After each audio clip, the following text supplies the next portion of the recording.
Ashamaa harka fuunee jaallatamtootaa fi kabajamtoota maamiloota kiyyaa nagaa fi araarri jaalalli waaqayyoo isiniif haa baay'atu.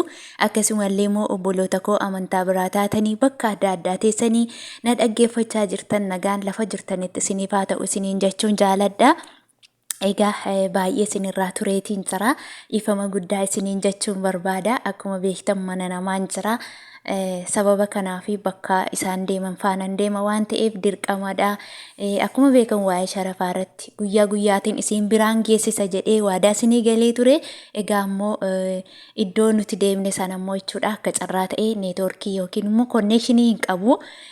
Akkasumallee otuman konnekshinii daataa guuteeti immoo viidiyoo dalaguudhaaf illee immoo xiqqoo haalli ani keessa jiru baay'ee mijataa miti. Bakka itti viidiyoo waraabuu hin qabu.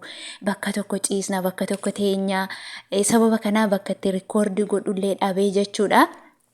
Kanaaf jedheetiin isinirraa nan badee na of kolchaa isiniin jechuun barbaada.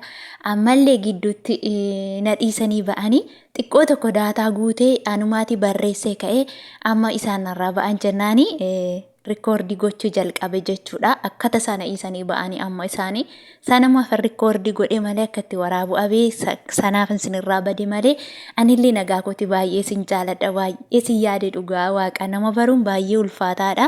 Gaafa nama baranii namarraati immoo fagaatanii baay'ee tokko nama yaaddessa jechuudha. Akkuma obbolaa ofiitti nama yaaddachiisa.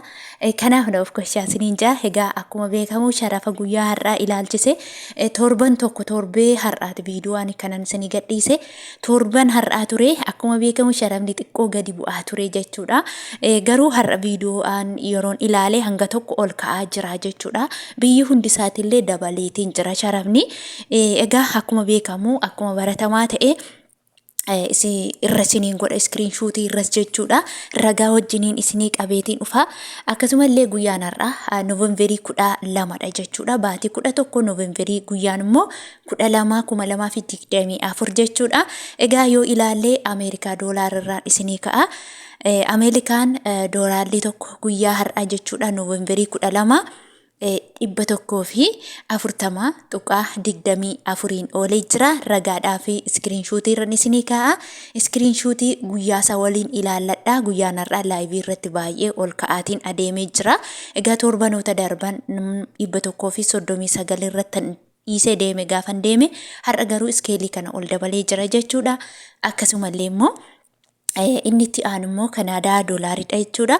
Kanaadaa doolaarri tokko guyyaa har'aa karaa ethioblakmarket.com 135 jechuudha. Doolaarri Ameerikaa tokko guyyaa har'aa 135 soorii isiniin jedha sumaanii 35 isiniin jedha jechuudha. Maaliif 135 jechuu kooti. Akkasumallee inni itti aanu immoo Australiyaan doolaaridha. Australiyaan doolaarri tokko karaa ethioblakmarket.com 91.65 oolee jira. Inni itti aanu yuuroodha. Yuuroon tokko 149.2 oolee jira. Iskiriinshuutii irraan isinii ka'a ilaalladha. Inni itti aanu Swiss frankiidha. Swiss frankiin tokko karaa ethioblakmarket.com 158.65 oolee jira. Akkasumallee inni itti aanu Chaayinaa heewaanidha. Chaayinaa heewaan tokko guyyaa har'aa 19.35 oolee jira. Inni itti aanu akkasuma paawundi sterlingiidha. Paawundi sterlingiin tokko karaa ethioblakmarket.com 179.49 oolee jira. Akkasumallee Swiidin kiroon tokko guyyaa har'aa 12.86 oolee jira. Akkasumallee mootii birrii yookiin immoo birrii guddaa sharafni Itoophiyaa irra jirtu jechuudha. Kuweet diinaaridha. Kuweet diinaarri tokko 444.15 oolee jira. Iskiriinshuutii irra guyyaa waliin Noovembarii 12 jettanii baatii 11 guyyaa isaa waliin ilaallattanii cheek gochuu dandeessu. Laayikii godhaa warri isinitti tole. Torbeen tokko waan an irraa turee fi ganna dadhabsiisuu ni danda'a jechuudha. Ammallee akkuma carraa ta'e guyyaa muraasaaf ammas interneetitti akka hin deebine nan beeka. Guyyaa sa'aatii 24 qofaaf han guuttadhe. Kanaafuu hanga guyyaa 3 guyyaa 4 illee addaan kutuun koo waan hin hafne waan ta'eef laayikii godhaa akka viidiyoon koo buush ta'uuf jechuudha. Inni itti aanu immoo Dubaay diraamidha jechuudha. Dubaay diraamni tokko guyyaa har'aa 38 tuqaa 10 ooleera. Isas iskiriinshuutiirran isinii kaa ilaalladha. Akkasumallee Saudi Arabiyaa riyaaliidha. Saudi Arabiyaa riyaalli tokko karaa ethioblakmarket.com 37.26 oolee jira. Garuu akka siistemii warra Saudi Arabiyaa jiranitti jechuudha. Guyyaa har'aa namoonni maallaqni keessan guddaa ta'e 29.50 oolee jira jechuudha. Namni birriin keessan baay'ee ta'e akkaataa isaa isinitti meetiin jira. Kanaan durallee fakkeenyaaf 5,000 yoo qabaattan 5,000 baay'isuu 1,000 hiruu 29.50 jettanii hirochuu ni dandeessu. Namoonni birriin keessan xiqqoo ta'e 30 ergamaa jira. 30 roon siniin jedhu tokko isaa akka hin taane ni beektu. 500 yoo qabaattan 500 baay'isuu 1,000 hiruu 30 jettanii argachuu ni dandeessu jechuudha. Akkasumallee biyyi itti aanu Omaan riyaaliidha. Omaan riyaalli tokko guyyaa har'aa 363.31 oolee jira. Akkasuma inni itti aanu immoo Joordaan diinaariidha.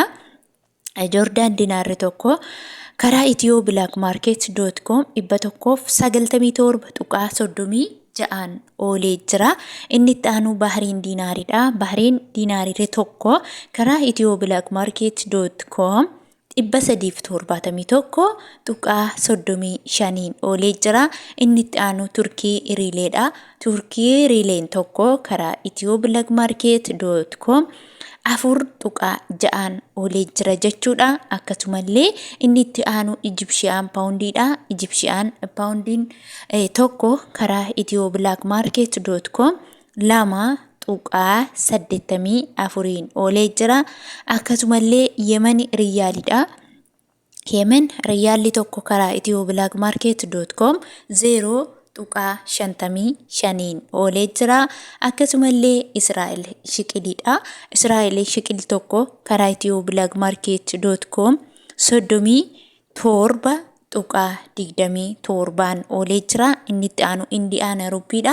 Indiyaan rupiin tokko karaa ethioblakmarket.com 1.65 oolee jira. Akkasumallee biyyi itti aanu Kaatar riyaaliidha.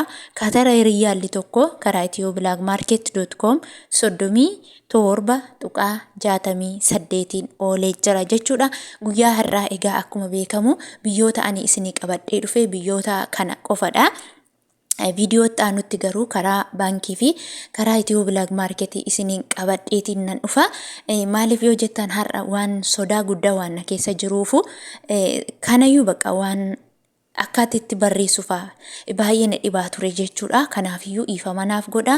Karaa baankiis warri barbaadan baay'ee keessantu jira. Akkasumallee immoo warri Beeruut immoo doolaara Ameerikaatiin jechuudha 140.24 ilaallachuun ni dandeessu isiniin jechuun barbaada.